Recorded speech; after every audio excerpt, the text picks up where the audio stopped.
রাস্তা না চিনলেও এখন গন্তব্যে পৌঁছা যায়। গুগল ম্যাপস ভুলভাবে ব্যবহার করলে দেখা যায় রাস্তা চেনার পরও বিপদ হইতে পারে। তো ম্যাপস যে শুধুমাত্র পথ দেখায় তা নয়, বরং একটা স্মার্ট ড্রাইভার জানেন এর তথ্য কিভাবে যাচাই করে ভালোভাবে ব্যবহার করতে হয়। তো গুগল ম্যাপস একজন ড্রাইভারের জন্য খুবই একটা উপকারী ব্যাপার। নতুন রাস্তা, যানজট, বিকল্প পথ, গন্তব্য এইসব কিন্তু খুঁজে পেতে খুব সহজে সহযোগিতা করে। তবে ম্যাপের নির্দেশনা সবসময় অন্ধভাবে অনুসরণ করলে অনেক সময় দেখা যায় বিপদ হইতে পারে। এজন্য রাস্তার জ্ঞান, নিজের বাস্তব ড্রাইভিং লাইনের জ্ঞান এগুলো মিলিয়ে ব্যবহার করা বুদ্ধিমানের কাজ।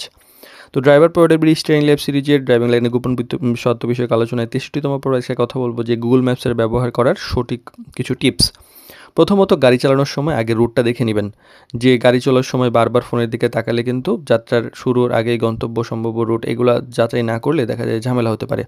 আর যখন আপনি দেখে নেবেন তখন মনোযোগটা ঠিকভাবে নিতে পারবেন।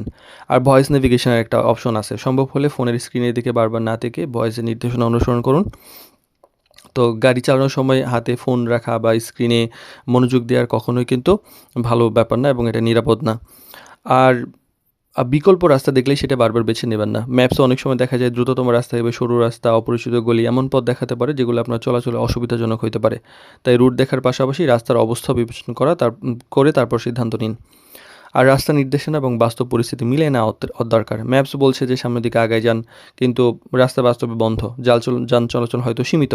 তাহলে শুধু ম্যাপের উপর নির্ভর করবেন না, বরং রাস্তার সাইন, ট্রাফিক নিয়ম এবং স্থানীয় নির্দেশনাকেই সবচেয়ে বেশি অগ্রাধিকার দিন।